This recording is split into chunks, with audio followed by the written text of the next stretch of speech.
It all comes from a lack of awareness and knowledge.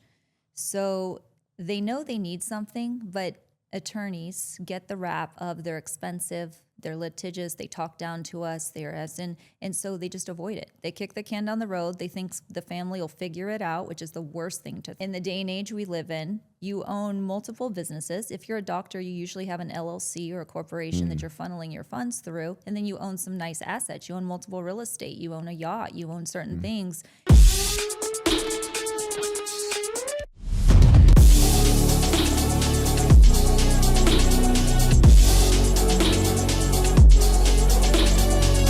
Welcome, everyone, to another episode of Business at the Speed of Light. This is an exciting one. I've got somebody that we've met fairly recently through kind of similar channels. Hit it off. She's amazing, the one and the only Jessica Lynn Silva, who is actually a probate attorney, has a phenomenal story. As I was telling her, law, even though I'm married to an attorney, is not my forte, but I have worked with a lot of lawyers over the course of my life. So just like they turn over their health, to my expertise, I certainly have very deep respect for lawyers, because we can make all the jokes we want about lawyers. When you have a problem, guess who we call? Oh, I know. We might not be the life of the party, but we come through for you when you need us. You sure do. And it's just fascinating. So can you tell us a little bit about the type of law you practice? Because honestly, people are not familiar with your type of law until they absolutely need you. That is so true. I'm an estate planning and probate attorney. I'm also a Florida Supreme Court certified mediator. So I deal with a lot of different arenas. And yes, over 67% of Americans die with no plan at all, which causes crazy chaos, expense, and ruins families. And it all could have been avoided if they had seen me or someone like me before they passed. That's a sobering statistic. Actually, people don't realize, and I've seen it before, I've actually seen it in my family. When somebody passes and they don't have a plan, it's not good. No. Like, it's not good at all.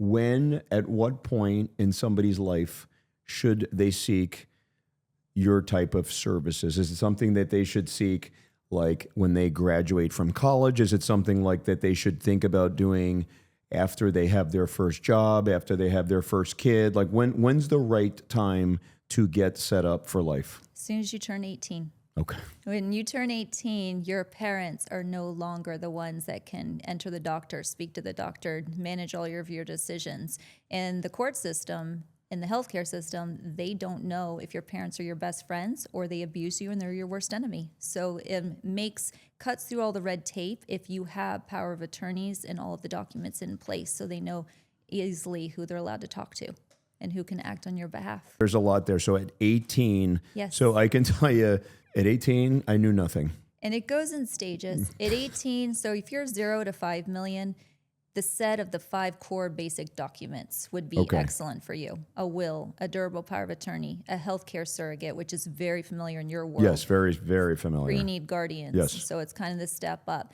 And if you have some different assets or own property across state lines or have minor children, a trust. When you get over the 5 million mark, we start adding some maybe irrevocable trust and some different things. You probably own some corps, some LLCs, some different asset protection needs to be put in place. Right now in America, you can be worth $15 million and not pay tax into it. Over 15 million, we have federal tax involved, especially in Florida where I practice. So if you get above that limit already, we already need to be very strategic and we're working very closely with your tax strategist and your CPA to get you set up for success, because as much as we value the government in ways, we do not want to leave them the bulk of our estate when we pass. I don't want to get into politics and this and that, but I don't know why the government would have their hands in money that's already been taxed. Correct. It is taxed that's and post-tax money, and then you're taxing it again. And so essentially what happens when you don't have a plan, you end up getting taxed, and then each generation keeps getting taxed, right? All the way down is my understanding. And some states will have inheritance tax. Florida does not. So you can inherit a bulk of an estate and it's beautiful. And if it's under that 15 million mark, you're fine. In other states like Connecticut, they do have one. So you literally have to pay to die.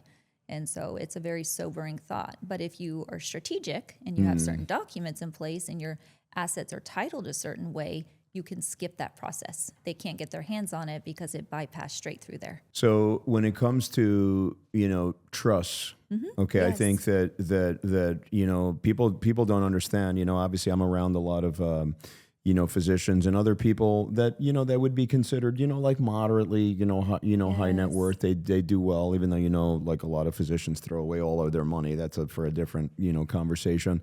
But I don't think a lot of them understand the power of putting away money inside of trusts, Correct. for their children. There's also spousal trusts, that you can do. And then I want to spend a little bit of time on the legacy trust because it's even more, it's even like more protect. A lot of people do that. A lot of that's a kind of higher net worth, but in general, how many people that are, let's just say like, fair, like whatever, pilots and, nurses and Right. people that make a good income, Right. how many of them even have any trusts, for their children or their spouses or any of that? Do you have a percentage on that? I have no idea. It's got to be pretty low. They're in the over 67%. They're probably headed up more to the 75% that die with no will or anything. And Yes. it all comes from a lack of awareness and knowledge. So they know they need something, but attorneys get the rap of they're expensive, they're litigious, they talk down to us, and so they just avoid it. They kick the can down the road. They think the family will figure it out, which is the worst thing to think. That's And not a good idea. in the day and age we live in, you own multiple businesses. If you're a doctor, you usually have an LLC or a corporation that you're funneling your funds through, and then you own some nice assets. You own multiple real estate, you own a yacht, you own certain things. You don't realize. Do you know many doctors on yachts? They know. I don't know any. Well, one of my friends, he owns a fishing yacht, but he is that fishing is his escape mentally for all of A the lot of ER I want to trauma. just be careful. It's not from the money that you make practicing as a physician. It's the money that you could potentially make by building companies and things like that. Correct. That is way more money than practicing. And the that. rental. So Well, everyone's going to say, all Jessica doctors said love all me. the doctors have yachts. So all my all. friends that watch this show are going to be like, are you kidding me? Not all. I Okay. will preface that. That was I know awesome. some on all sides. And this one in particular uses it as a write-off and as a mental tool. So that's great. But and what happens is they talk to their tax strategist. Their tax strategist tells them you're too high paid as income, so you need to go pour it somewhere. So they go buy real estate, they go buy assets, but then they don't realize your real estate, a will does not cross state lines like a trust will. So the sad thing is if you die owning 4 properties across 4 states with only a will or nothing, you are not only paying for 1 probate, you're paying for 4 every state you own real estate. Wow. That adds up to be outrageous. I'll give you a quick example. I handled a client and my fee was $10,000. They had just used it for another family member a year previously, and that attorney was $87,000. So that was one attorney. Multiply that times 4, and you'll realize how that plus everything else, court costs, starts to really deplete the assets before they get to the beneficiaries. We live in a day with a lot of blended families. So that has its own caveat of why it is so important to have these things in place. Or we live in a world where people just don't want to get married as much anymore. And so they have longtime girlfriends or significant others. That person has no rights, medically or inheritance-wise, unless you have documentation saying so. So that's just, again, why it's so important. You've worked really hard to build success. I want you to have the clarity and confidence to now protect it. I love that. It's interesting about what you do and, the conversations that, we've had previously is that unfortunately, just like their health, people make the decision to get involved, right, with the right doctors or with the Yes. right attorneys Yes. after the disaster has occurred. Yes. All of a sudden it becomes important. So we always say, in medicine, we say, like you have a million problems. And then when you get sick, you only have one. We overuse that, but it's kind of the same thing because I've seen families go through deaths and there's no plan. It is bad. I mean, it literally creates havoc, chaos. No one knows what they're doing. Like relationships are broken, brothers and sisters never talking to each other again. It's crazy. It's insane. Yeah, they do it after the fact. to treat preemptively, to have a full plan in place, both for your health and for all your legal needs. And those of us that see it, and it's funny because it was all the disasters that I see in medicine that really spurred me. Because I'll be honest with you, early in my career as a physician, we had no plan. Correct. We had nothing. We had no plan, right? And I did, well, I'm a spine surgeon. I'm making plenty of money, zero plan, zero. And so eventually, by seeing like other disasters, mostly medical, I was just seeing what was happening to people. Eventually we're like, we should probably go see somebody and get the will in place and whatever. But we didn't. I didn't do Especially my will if you until have minor children. Yeah, we didn't get That's that. a whole other key people forget. If you didn't say who you want to help raise your babies, guess where they're going? The police are picking them up, putting them in there, going through foster care. Then they have to go to guardianship court, and everyone gets to compete and fight over who gets the right to them. And some might do it out of love, and some might do it to get keys to the kingdom for the money. And I see it every day. So that's kind of where I like to tell, if they take anything your audience away from today, I would say protect your health and protect your wealth. Because if you don't do those two things, then why the heck would you be working so hard? Because you're building a castle built on sand. But if you protect your health, if you make sure you know your triggers, you have insights, you have someone like you that's involved with them, and then you protect your wealth, you have a conversation, you know what you own, how it's titled, have it protected. Now you build on a strong foundation. Now you're building a legacy, and now you can actually enjoy life and keep it going. And all the work is for those that you love. So. And when you have a disaster, you know that you're not going to go to zero. Correct. Because people literally go to zero. Yes. And unfortunately, people in the healthcare industry, they love to go to zero. They love to not have a plan. They do not have a plan. They do not understand that if you don't have a plan, you're not going to build. You're just not going to build wealth. A lot of my clients come to me because they watched disaster happen in a friend or family, and that's literally like my best referral, is watching real life happen, and that sends them straight to my office. I can't tell you how many times my staff and I will go to a hospice, to a hospital, to an ER, to different places to literally help someone because they are in a dire need or their time is short, and now they sense the urgency that they've just ignored all along.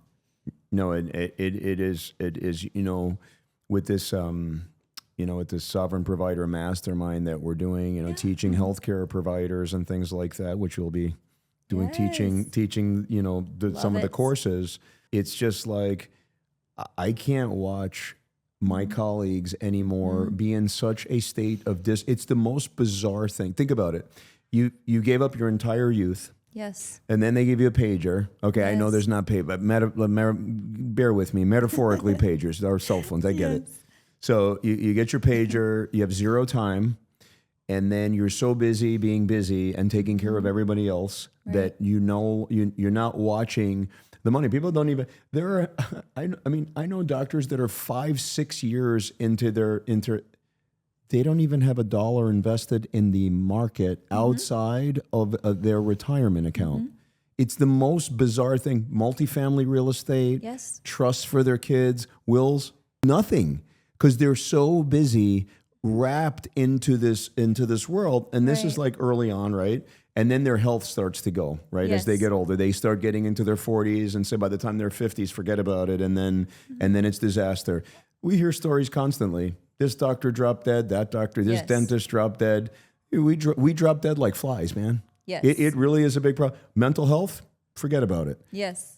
Why? And I asked the question, and it's interesting because I say it all the time. They don't even know. It's like, you talk to the 70-year-old doctor who you can't even walk. I can't even do it. They just whatever. Their kids don't talk to them because they never had time for them. They're just miserable. Why? Why did you do all this to be this? Like, what did you do? Well, I helped the whole. I mean, you can't do that, man. That's not the way. This is not what we're doing here. Well, it makes no sense. The conversation, kind of like how you're changing the conversation in the medical world. I'm changing the conversation with financial literacy. Like, it's okay to discuss money. It is okay to have a vision board and dreams. That's why the business. That's why I did business at the speed of light to get like the healthcare people to watch Yes. business. Yes. Like, it's okay. I am the current reigning Mrs. Hawaii International, and my whole platform is financial literacy. It's like, please, if you want to see the beauty pageant world, let me sneak in some stuff for you to tell you some real life tips that you can put to set yourself up for success. Because I can tell you how many people I probate their cases, and even their own spouses have no idea what they own. They're like, is there a way to go find out where they own or property or life insurance or investments? They just never talk about it. And so I want to change that. And I know even my grandparents, that age, you didn't know. It was just very private, and it was a discussion, and you just hoped you were in their good graces, and they maybe left you something. And I think that world needs to change. Bridging these communities, all these businesses. So now I'm around all, like, I've been a CEO of our company for a long time, like our spine. So I've been around a lot of CEOs, and I will just tell you that I would say that at least healthcare CEOs, not providers. I'm talking about, like, business people. Right. They're in that kind of in-between world. Well, they're just very conservative with their stuff. So they could have built a lot more wealth. Yes. They're conservative, but at least they're building wealth, and they have their plans, and, and they have their other stuff. But what I really notice is that when I got into this world of entrepreneurs and business people and high net worth people, all this different group, first of all, the energy level's incredible. They, they're all very spiritual, like way more than I would have had, because you just see all these people, they're doing amazing, and you think that they're like just these like atheists that just like they hate everybody. These are the most, like, they're not all necessarily believers, but a high percentage of them are they use the word God and spirit and all this other stuff. So they're very different than what I thought that they were going to be, because because our healthcare, even though if you get a bunch of healthcare executives, it's still different. It's a different feel. It's just still a different feel. It's not the world of like finance and all these different entrepreneur groups. But one thing I will say is, and that I noticed like right away going to these conferences or whatever, they are the opposite. They're obsessed with what they own, how that money's performing, where it's going. Their embarrassment about talking about it is zero. What does what your profession is have anything to do with your comfort talking about money? If you're putting away money and saving for your legacy and your family, how is that that's betraying your pay? Like, it's just bizarre. Like, we're just like, it's just the brain is broken.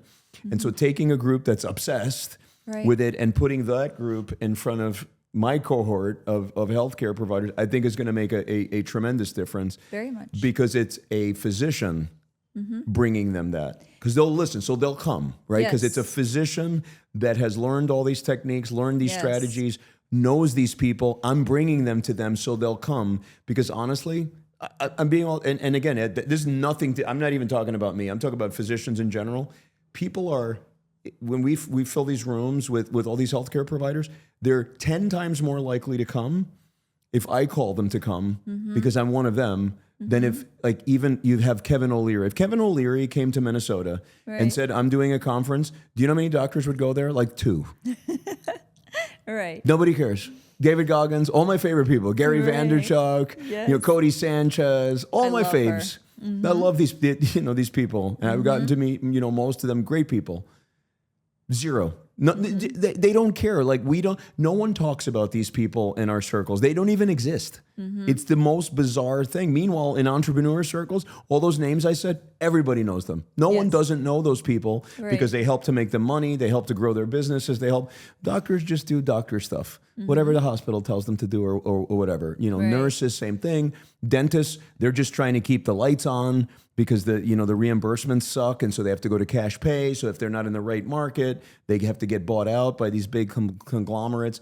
Bottom line is, they need you to tell them, get a plan, man. They do, but I think one of the other keys is, like, even when you kept mentioning wealth and then putting it with doctors and those big names, that intimidates the average middle class, I believe, because then they think, oh, financial literacy is just for the wealthy and just for that. They don't realize it's literally just understanding money and being in control of it. It's a game. So that's your life. So that's why I have an international best-selling book, Wealth, Wills, and Winning, and I literally describe in there an entire chapter that wealth can really be what you want it to be. It could be you Sure. own one home and it's debt free and that you're perfectly happy and you feel wealthy. Absolutely. It could be you need the several mansions in several countries and the Lamborghinis and Ferraris, and that's okay too. The key is it's not a word that is just means one thing. It's universal and you can adapt it to what works for you. Just do it and have that discussion and talk about it. And then implement steps to do it. I think it's a security. Yes, So different people need different levels of security. very much. And that's okay. You're absolutely right. And people and that's why like in it like for our mastermind, certainly, we have, we're going to cater to the physician that has Yes. made it and has 7 LLCs all the way Yes. down to the nurse that, has 3 kids and is Right. barely, because they also, need our, they just need somebody to be brought, which is why I can't be more excited about bringing people, like yourself and these other people that are in these circles, that we're in, because it's going to change their life. Interestingly, when I first, went to this Aspire tour thing, number one, I went there specifically because there were some big names, because I'm like those people that I mentioned before, I'm Yes. obsessed with these people. Same. It's changed my life, like literally. Very much. Meanwhile, I try to bring them to like my partners. They're like, "Who's that? Who's David Goggins?" I'm like, "Who's David? What is wrong with you? Like, who do you listen? What do you follow? Like, like what are you doing?" But the number one thing that I realized that there was no healthcare providers there. I was going room to room. We were in the VIP room talking to all these people. There was all kinds of stuff. Healthcare? I very No rarely one. see lawyers. They're the minority. There might be one or two in an entire crowd. Which is Yes. interesting. I think I met a couple lawyers there, but healthcare providers, there was a nurse practitioner there. I was like, shocked. Now there were people that were involved in healthcare, Yes. but those are the people that are building the LLCs that all the Correct. doctors work for, or healthcare, or the nurses work for, the people doing the long-term care facilities and stuff like that. And they're obsessive, Yes. right? They're making money. They're doing stuff. They have their plan set and whatever. And I always say, like, if you take healthcare providers and you compare them, and again, I'm sorry, guys, I'm not trying to pick on healthcare providers all day, but I'm going to pick on you because you need to wake up. Seriously, wake up. I'm being nice. I'm not using my normal language. Just wake up. Trust me. But anyway, it's just like, it's hard. I don't want to pick on them, but they do not think outside the box. And if my you gosh. look at them and you Yes. compare them, so take anything. Take a nurse practitioner, right? And then take an equivalent person that makes a similar thing. Say, take a nurse practitioner and take a family health, family lawyer, Right. right? That does the same thing. If one person never pays attention to their legacy, their finances, or anything like that, if the other person is putting money away, even if it's growing at 10% per year or whatever, and is making a will and is making this other stuff, when those people 30 years later, it's oceans. It's oceans apart. One is set and their family's set for life. Oh, yeah. I mean, you put away millions of dollars with a nurse practitioner salary when you're done working. Most of them have nothing. Yes. Nothing. I tell people all the time when they come to me, I'm like, if your family member had just done this one thing differently, you wouldn't have needed me. And you wouldn't have needed this gigantic bill I'm about to give you, and we wouldn't have to be going to court and going through a 6-month to an over a year process and dealing with your siblings that you can't stand or your estranged people. So yeah, all of it would have been done with one. How does that different told fork you in the so road. go over? Because Because you didn't really tell them. Well, They when I'm just did. doing the other side, the estate planning, then I always tell them, I literally am here to set you up for success. So you do not need me later or need me very minimal, your family. And they love that because they get a sigh of relief. Like, wow, okay, this feels amazing. And then I do have the ones that came to me again. Their family calls me after when the person passes. And I go, oh, they listened to everything I said. You're good. Go file the death certificate, $10. The homes are yours. If you need me, call me, but you shouldn't need me. And they love those calls. Should people be reading your gosh. book in high school so that when they're Don't get me 18, started. they There seriously, are so many things they should be learning in high school like for it health should and be wealth. health and wealth. It should be Yes. absolutely mandatory. We're the richest country. They do not understand the position that they're putting no. themselves in. It's disastrous. I know like the legal side of it too. Yes. Do you know how many patients come in and now they need care outside of traditional medicine, and there's money involved there. I don't make the rules. It is what it is. Some things are covered, some things are not. I'm happy for everything to be covered. It's not. So people, we've had a lot of conversations today about people. They need to seek care. They need a higher level of like physician representation because they can't get anywhere. They've been to 7 doctors. They're not getting better. Now they need to spend money. Guess what? Because they never planned for any of this stuff. How many people don't have HSA accounts?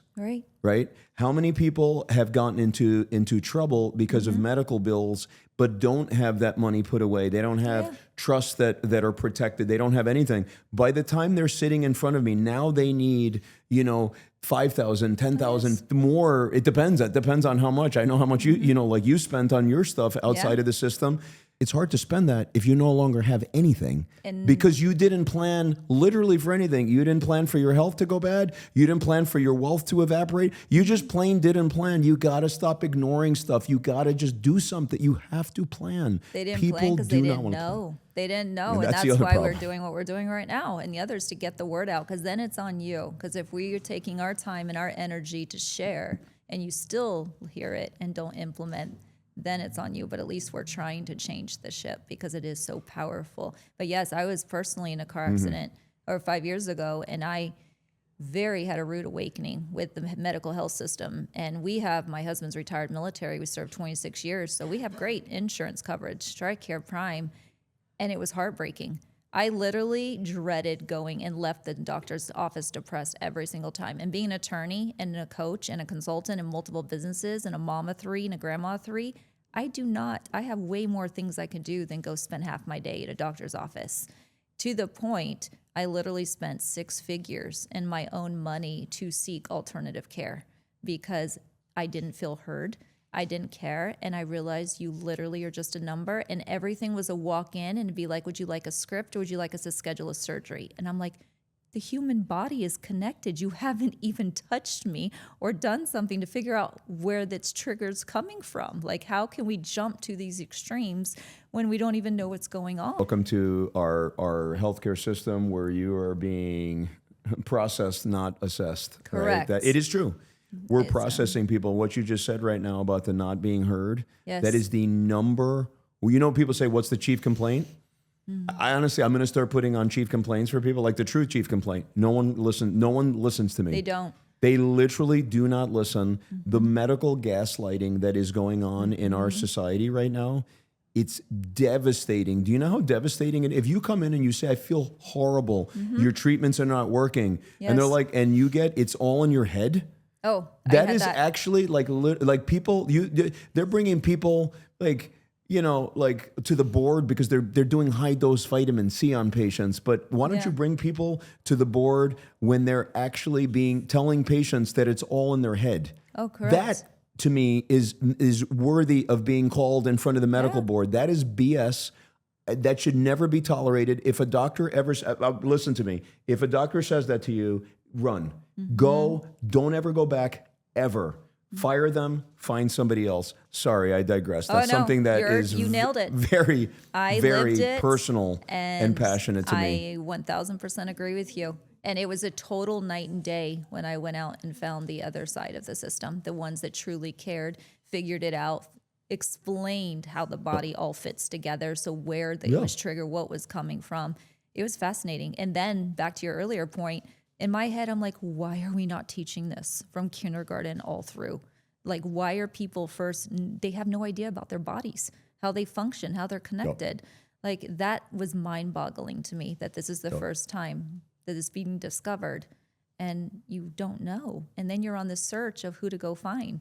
So I think, one of my favorite parts of kind of my shift and my own personal transformation has been really thinking about taking care of really complex patients, these patients that have been, medically gaslighted. Yes. It's funny, before I started going, I actually never said the word gaslighting in my life before I started doing this. It's like, that's not a word I say, but in the last 3-4 years, the word gaslighting, it's constant because I hear it. It's devastating, to people. So being able to put together those puzzles, if people don't understand how difficult it is, number one, to do any of this if you don't have the time to do it. And physicians in today, they don't have the time. And so Correct. now in like my private world, right, where I can help guide patients, I have a lot of time. I like lose sleep at night just thinking about like, how do I, like this person is really challenging. It's not working. What do we do? What experts do I need to call? Who do I need to call across the globe to get this person the treatment that they need? And we can obsess over those things.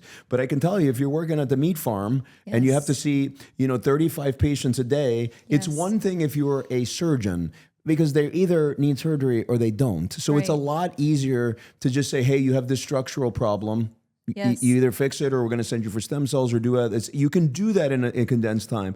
But I don't feel well, or I have Lyme disease, or I have mold, or I had this car accident. I'm in horrific pain. What are you going to do in an 8-minute visit or 10 or even a 15-minute visit? You literally can't do anything. You can't even get to slightly know that patient in that time. So I think that people really need to think about, one, just finding the right, person, to help them on their guide, on their journey, like their physician that's going to kind of quarterback their care. But they also need to think about hiring, people that act as like these chief medical officers, these advisors, because like, for example, in your situation, you ended up spending an obscene amount of money. Did. And Heck, if I you bought a had the rental right property thing, with what I spent. it's crazy. Yes. It's crazy. You could have had an advisor. You could have had all that, and it could have gotten you down. But not just that. It's like when you had, your injury and you were going through all that. Oh, it affected my marriage. Because if you go, I was always a positive go lucky, and it sent me into chronic pain. And I told my husband, I'm like, I feel like I'm losing my mind. I go to the doctor, I explain all my symptoms. They look at me like I'm nuts and I'm speeding for attention. And then they just say, would you like a script or surgery? And I'm like, you're not hearing me. And why am I like, I can't sleep. I'm in pain all the time. My Chronic brain pain sucks. And it was awful. And until I found the more approach of the holistic approach, it was life-changing. I finally felt like someone was like, oh my God, Jess, I can't believe you get out of bed every day. And I'm like, yes, they get me. I didn't even have to explain to them some of my symptoms. And they would go, I bet you're suffering from this, this, this, and this. And I'm like, yes. So it was definitely worth every penny, but it pissed me off that it had to get to that point. I just cannot harp on how difficult it is to navigate through the system. Yes. For God's sake, the doctors are confused. Yes. They're totally confused. They're confused. Some of them are my patients. They're completely, they get into trouble. They get hospitalized. They don't know. Correct. They're in some other specialty. They haven't thought this way. They're not like going to just pick up the phone and call like some GI, specialist in Idaho who happens to be the best in the call, whatever. They don't know. They don't know who those people are. They have no connection to them or whatever. So if you can have somebody, it's a no-brainer. But the number one thing you should be educated on the fact that you are your own advocate. And if it's not working, get the hell out of there. Because there's a lot of people that can help you. And again, so when we talk about like being the CEO of your own health, it's like you're the CEO, right? You're a box. We do the nice little like diagram. So CEO up here. Then underneath that, you can have maybe your favorite, primary care or whatever it is, holistic, whatever you choose. But then all the other like specialists or even your trainers, your life coaches, whatever, they're all under there. And guess what? You're the CEO. Yes. They're not performing. Out of there. People feel sometimes. Listen, we have this conversation. I love this. Is my favorite thing. So people come to me. They're like, "Doctor, I want to switch to you. I feel really, really bad about, leaving my doctor." How long have you been with them? Well, 15 years. I'm like, but you're still suffering every day. They're not feeling bad. Oh so I don't think you need to feel bad. No. And it's fine. No. And it's interesting that we have to counsel patients that feel bad, especially some of the older ones. They're so, beholden to the system. And I even tell them for me, I was like, don't turn your sovereignty, my favorite word, sovereignty, sovereignty and mitochondria, my two favorite words. You guys are getting that. Don't turn your sovereignty over to anybody because ultimately the number one person that has your best interest in mind is you. Yes. Right? Then maybe your loved ones, and then you have your coaches, your guides and stuff like that. And then you just hire the people, to do the work to bring you. But most people don't know. Like, when you were going through it, did you have any, you didn't, how would you possibly know where to go? Oh, I didn't. I asked so many people. I even have, being in law, I have a private investigator friend of mine, and I literally had her do a private investigator on the doctors you should and shouldn't, because they kept really pushing me to back surgery and other surgeries. And I had her do some research for me. She came back and she's like, Jess, do not let anyone in this county touch you. And I was like, this is mind-boggling, like this. So that's where I I was naive before that. I just thought, you make an appointment, go to the doctor, do whatever they say. But like what you would say, it's like we're all smart and common sense. So at some point you ask yourself, okay, why am I not seeing results? They're supposed to be the pro and the one I can trust. That's absolutely true. But even in with CPAs, when we talked earlier about tax strategies, 99% of CPAs have zero idea of tax strategy. So they literally input and your info. I'm gonna second you on that one. That is truth. So we're just realizing we're taking advice from the wrong people. So it's not that they're bad people. Some of them are not intentionally trying to mislead us. They're just overworked, part of a system that's punished. I know I have a chief of ER doctor friend, and during the COVID times, they would punish them if they didn't mark COVID as death on everything. It could be a motorcycle accident where you were smashed to smithereens and not even identifiable, and you had to mark COVID.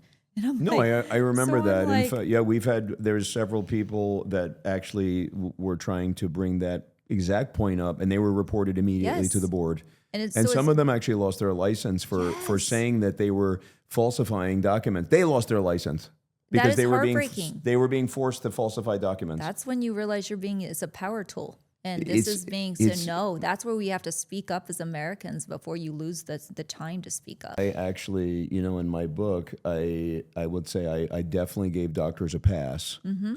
It's a semi-pass. I'm like, at some point, you got to wake up. Correct. Because you hear other doctors, there's a lot of people like me. There's a lot of people a lot more vocal than me that have a lot bigger platforms than me. They're trying to ring the alarm. Right. People don't want to listen. I give them a little bit of a pass because it is a system it's just not designed to keep us well and healthy. It's just a system designed to keep itself going. Is basically what it is. It's an engine, and it's a massive economic engine, 4.9 trillion with a T. Think about it like it's Netflix. Netflix, Amazon, Creative Cloud, Adobe, everything is turned into a monthly subscription. That's literally your medical field. Pharmaceuticals. They just have you on repeat to come back and recollect each and every time. It's just great because the sicker you are, the more you need us. Yeah. And when you realize that and the light bulb goes off, you'll be like, oh, yes, they are not my best friend. I should probably start using some thought process and asking around and doing my own due diligence. And again, it's not that I would say the vast majority of docs and other providers, they think they honestly think they're doing the right thing, or they're using the tools that they have. Right. They just don't have enough tools to do the right thing. I'll say two things these just observations, which is interesting. It is 1,000 times easier for me to, if I wanted to convince somebody to have back surgery because they are brainwashed that like back pain and other stuff absolutely needs like some kind of there's just this contingent of people they love to have. Me and my PA, we talk about it constantly. We're like, here we go again. Like there's some people, they just love procedures. They want procedures. Bizarre. It's preposterous to me. And I whatever. It's much easier for me. And somebody, say somebody that like legitimately needs an operation. Yes. I say, listen, this is what you need. I'm a surgeon. I've been doing it for 20 years. I've done 10,000 surgeries. Here's what you need. We'll keep you safe. Let's do this. Yes. And they're like, okay, when's my surgery? Mm-hmm. The amount of pushback I get, tiny. Mm-hmm. Very, very few people. On the flip side, if they come and their primary care doctor told them, because there are also, it's interesting because it goes, there's a lot of doctors like never have surgery, but there's other ones that they refer to the surgeons like crazy people. Yes.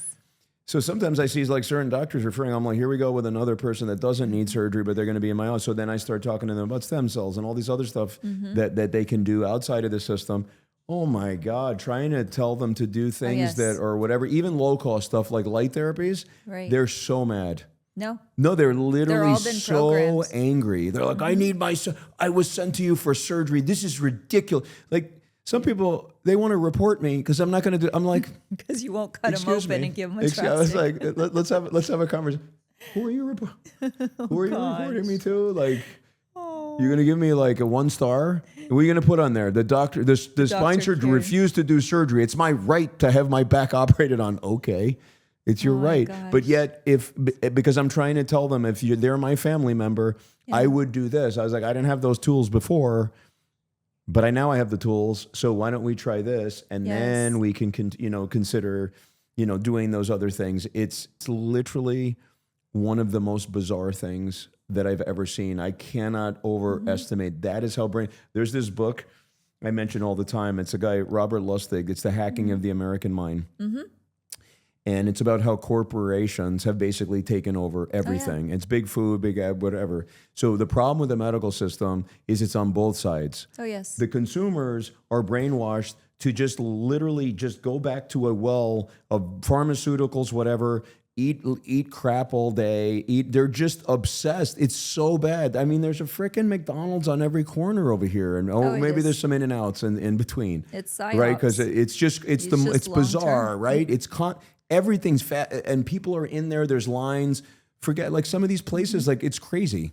Yes. My kids are like, I want to get fat. I'm like, and I try to convince them out of it. They want it. Yes. I'm sitting in a line to get I'm like, okay, we're gonna get on a line to go get. Let's have some chemotherapy. Let's go get some petrochemicals so that you can be sick by the time they're sick. It's. But on the other side, the docs are just as brainwashed. The docs and all that, they're just as brainwashed by a system that tells us, this is what you need. Here's your interventions. Here's your pharmaceuticals, whatever. I'm gonna tell you how bad it is. This is when it is so bad that if you look at online comments or my patients, the ones that are more like anti-medications, anti-pharm, they rip on the doctors. They're like, yeah, all these doctors, they get all this money. That's why they're pushing the pharmaceuticals, whatever.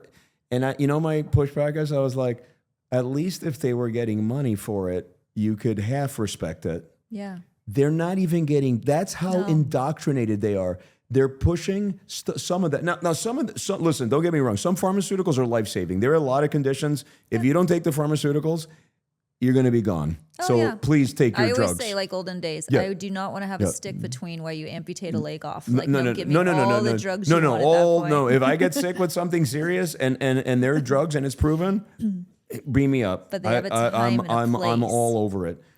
On the other hand, there's a lot of other stuff that whatever. But these, God, they're not even getting anything. But they're pushing it, and so much so that the population thinks they're getting paid for it. I know. That's how adamant that people are about it. So it is just wild. I see that in my world. They're just like, oh, the government will figure it out. I'm sure they have a law. It'll work itself out. And I'm like, oh my gosh, no. I could tell you 100 stories of real life, of disaster that could have been prevented. It will not work itself out. And if you like interesting, even go watch a Netflix show or go interview like famous people who died without a will or a trust, and you will see 36 million, 60 million wasted just on attorney fees and all that because they were not properly situated. So it goes from small to big. So your health and your wealth are two key things. You work so hard for those two things. Just to let them, slip away. Same thing. You work so hard, like we heard in a previous show, that heart attack started at 20. Ain't that the truth? Yes. Right? I mean, that couldn't be, closer, to the truth. I'll say this, kind of get to the end. When I finally, really decided to dive in more, to our own family and things like that, and started looking at true tax planning, true tax architecture, setting up trusts and wills and whatever legacy trusts and all these other stuff that I never heard of, despite having a CPA and a financial planner. Right. Never heard of this stuff. Right.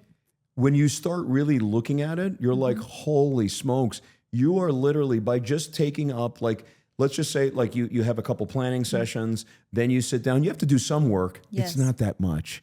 You do a bunch of work. Once you're set up, yes, the difference between just taking that little bit of time to doing that and not doing it is literally the difference between you screwing your family, complete, all that work you did, gone. Yes. Absolutely gone, because you didn't protect yourself.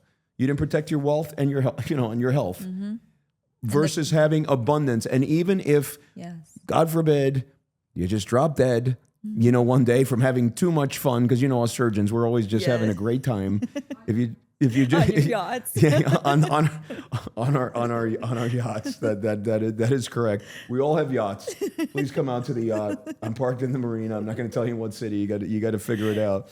But if we had just done that, it would have changed everything, and our families could potentially be set for life, or at least be started in the right direction. You're not leaving your kids, your spouse, all this stuff. Like, what the hell just happened? I just sacrificed, like if you're a spouse, you're like, I just sacrificed my whole life to be next to this person. They dropped dead and now I have nothing. Well, that's I think what working they out. realize, you are asking them to listen to you so that they need you less. And same with me. I literally am asking you to listen That's to well me said. and do it so you don't need me later when it's 10 times more expensive. So when you look at it that way and realize we are actually shooting ourselves in the foot financially wise, but we care about humanity and our country and our fellow men. And that is why we want to help you.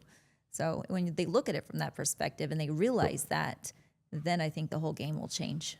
Yeah, and I'm going to go back. I'll kind of end it here, and then we'll have you back. Yes, of course, on I'd the love show. But to. you're also going to be an instructor for us, and a great one. What's the biggest takeaway from this podcast?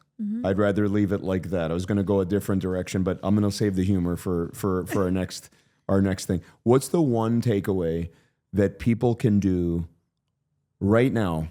Like, what can they do this moment as they're watching this podcast that can absolutely make a difference? Is it making that call to an office like yours? Is it whatever? Or is it just literally going on ChatGPT and saying, how can I unscrew my life? It's finding out exactly what you own, making an audit list of what you own, how it's titled, and stop thinking that it'll just figure itself out and my family will deal with it, because that's the absolute worst thing you can do. You want to not leave a mess. You want to leave a legacy.